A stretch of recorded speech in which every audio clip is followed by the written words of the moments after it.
Assalamualaikum warahmatullahi wabarakatuh. Hari ini kita akan membahas materi aset tetap berupa sumber daya alam.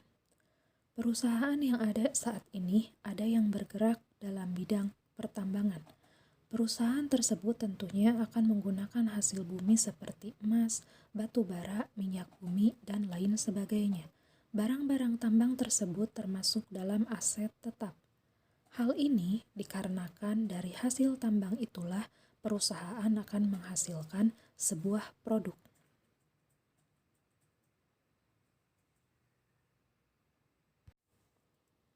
Terdapat dua karakteristik aset tetap berupa sumber daya alam.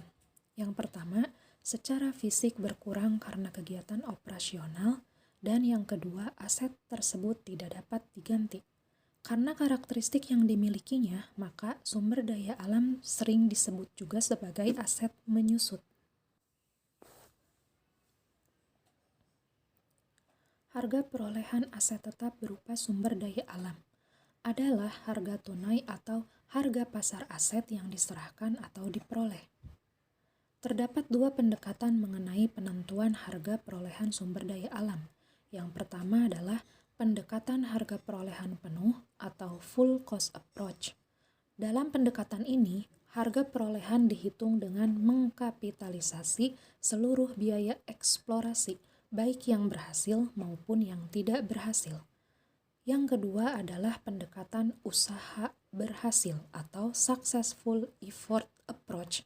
Dalam pendekatan ini, harga perolehan dihitung dengan mengkapitalisasi biaya eksplorasi yang berhasil saja. Apakah yang dimaksud dengan depresi? Depresi merupakan kata lain dari penyusutan yang terjadi pada sesuatu benda yang bersifat alami dan tidak dapat diperbarui. Secara umum, depresi adalah penghapusan harga perolehan sumber daya alam secara sistematis.